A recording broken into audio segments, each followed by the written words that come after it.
Hey, welcome to Mystics Outlook. We got Cardo Dudley Jr. here, live from Capital One, not ESA, today and tomorrow at Capital One. Y'all already know the reasons. Raymond Lyons here as well. I'm Wilson Tarpe Jr. Welcome again to Mystics Outlook. Third quarter woes continues. The Mystics fall to the sky, 79-71. Unfortunately, it's officially a trend, or we're getting close to it officially being a trend. But Cardell, you were there. What the hell happened in the third quarter?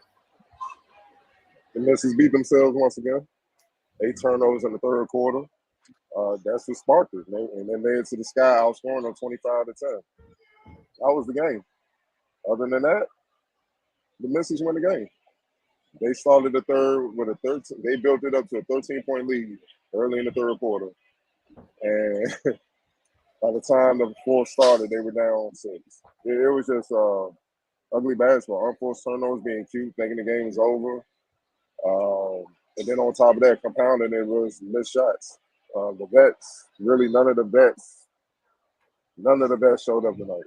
None of the vets. I mean, to be honest, the only player that showed up was Lee Edwards, and that just compounded it. So even with pretty much the majority of the team being off, not scoring the ball and all that, you still had a 13-point lead in the third quarter, and you can see the sky were flat. They were trying to figure out options, and then the turnovers started happening. And then it just seemed like every time they turned the ball over, Isabel Harrison hit a shot. It was either a layup or a three, and she scored 10 of her points in that quarter. And the floodgates open. And I don't know if people understand this because they've been so busy focusing on the BS in the WNBA. The top 2 scoring benches in the league are the Mystics and the Sky. And right now, tonight, the Sky got them because of Kennedy Carton. She ripped them a new one. Seriously. And that's what she does. 25 points, 10 to 17, off the bench, 27 minutes. I mean, they couldn't do nothing with him. Transition, pull-ups, threes, breaking them down off the bounce, pick and roll. It was just a clinic with what she was doing.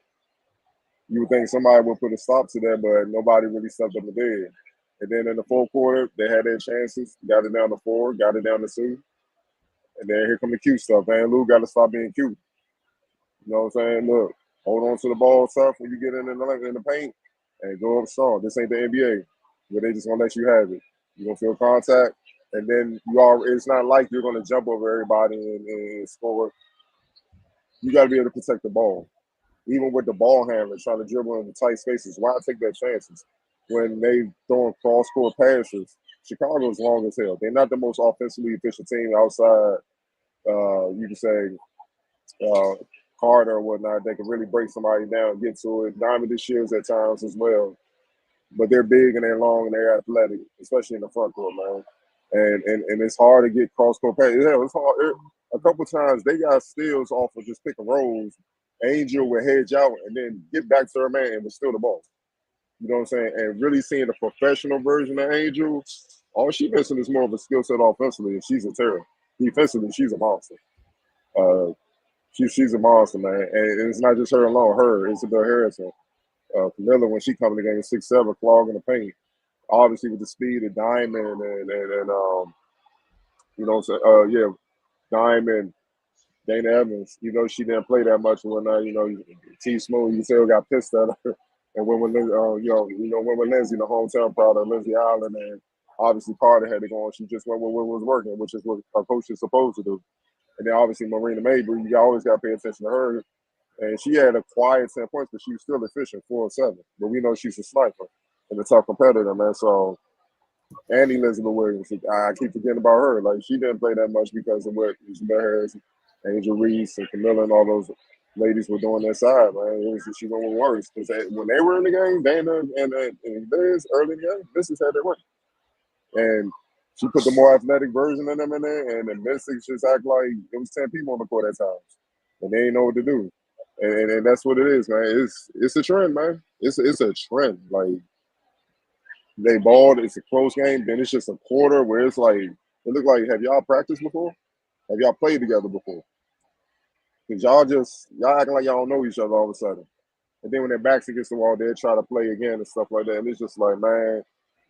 And now with their 0-10 now, Hey man, Yeah, it's officially 0-10.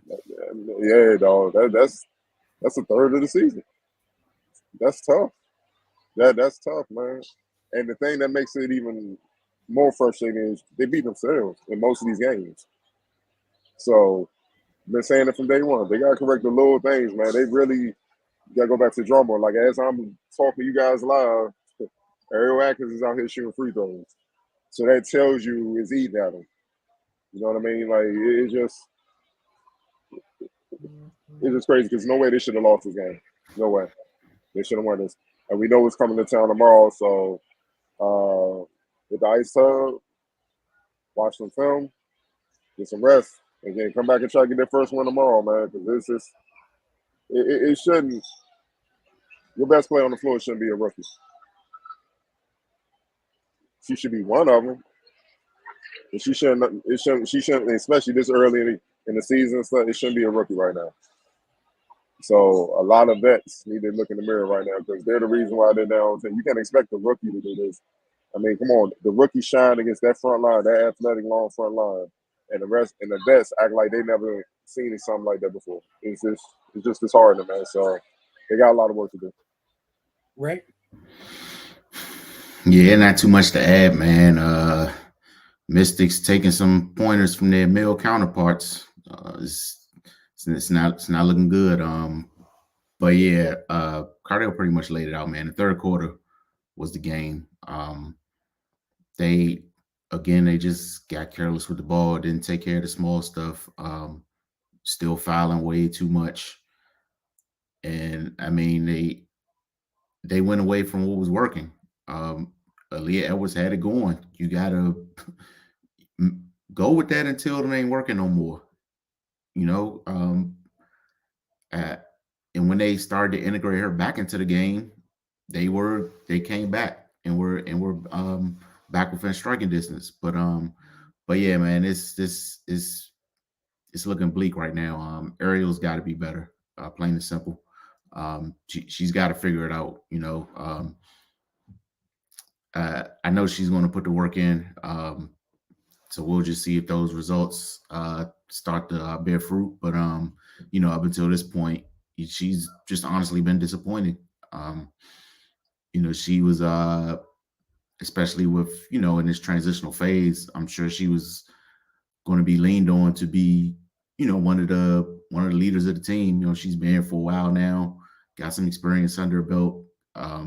You know, it's time for her role to grow and for her to take on some more responsibility. And yeah, she's got to meet that challenge. And yeah, Van Loo, the flashy plays are nice, but sometimes you got to keep it simple, man.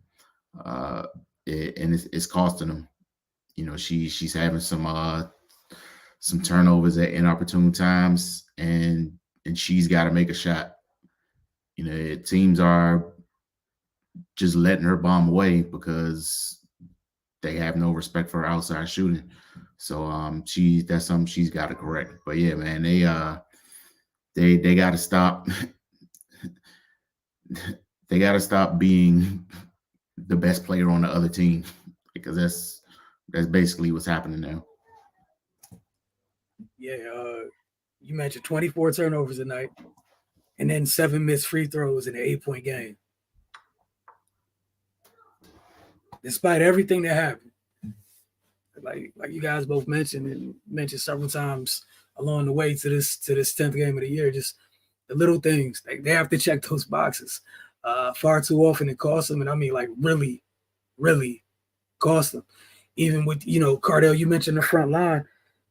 They didn't get punched on the glass either. So again, like some of the boxes that you wouldn't think would be checked or you could understand did get checked, and then other ones that you could definitely control were not checked, and it cost you.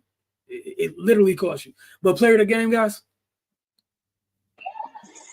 You got to give it to Kennedy Carter. She killed them ladies. Ray, no arguments either. I have none. Definitely Kennedy. 25 on 10 and 17 off the bench is crazy. Hella production when they needed it. She was amazing tonight for them. And like you said, Carter, everything got jump started because of the turnovers. But it's not the person you want to help get going on Chicago at all. X factor. Isabel Harrison, 14-7, 16 minutes, 6 of 10. Most of that damage came in the third quarter when they went on that run. 2 steals at that.